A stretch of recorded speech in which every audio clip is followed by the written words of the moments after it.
नमस्कार, स्वाभिमानी न्यूज चॅनलच्या बातमीपत्रात आपले स्वागत। चार चाकीच्या आटेतून लाडक्या शेतकरी बहिणींना वगळा, युवा सेनेचे धुळे जिल्हा अधिकाऱ्यांना निवेदन। लाडकी बहीण योजनेतील नवीन नियमानुसार चार चाकी वाहनांच्या आटेतून शेतकरी महिलांना वगळावे अशी मागणी युवा सेनेच्या कार्यकारिणी सदस्य प्रियंका जोशी यांनी केलेली असून या संदर्भात आज धुळे जिल्हा अधिकाऱ्यांना या मागणी संदर्भात निवेदन देण्यात आले। दरम्यान यावेळी निवेदन देण्यासाठी युवा सेनेच्या प्रियंका जोशी, हरीश माळी, जयश्री खैरनार, मंजुषा खैरनार आदी उपस्थित होते।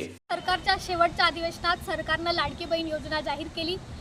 त्यानंतर अपेक्षित यश सरकारला मिळालं, निवडणुकीमध्ये बहुमत सरकारने प्राप्त केलं आणि सरकार स्थापन झाल्यानंतर अवघ्या एका महिन्यातच सदर योजनेमध्ये अटी आणि शर्ती समाविष्ट करण्याचा निर्णय सरकारने घेतला।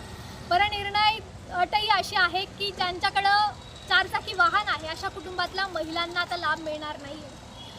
महाराष्ट्रात असे अनेक शेतकरी आहेत की जे 50,000, 60,000, 1,00,000 अशा रकमेत सेकंड हँड, थर्ड हँड गाडी घेतात, कर्ज काढून घेतात, सावकाराकडनं कर्ज काढून घेतात, व्याजाच्या पैशाने घेतात, कारण तशी गरज असते।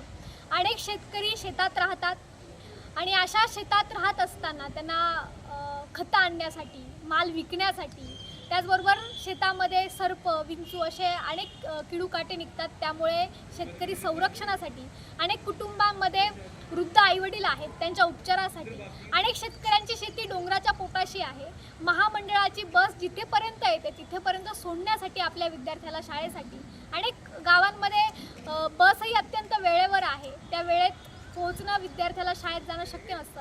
अशा अनेक कारणांसाठी शेतकरी गाडी घेतो। मला असं वाटतं या ज्या अटी शर्ती सरकारनं लागू केल्या आहेत यातनं कृपया शेतकरी ज्या महिला आहेत त्यांना वगळण्यात यावं अशी विनंती आज निवेदनामार्फत मी जिल्हाधिकारी महोदयांना केली।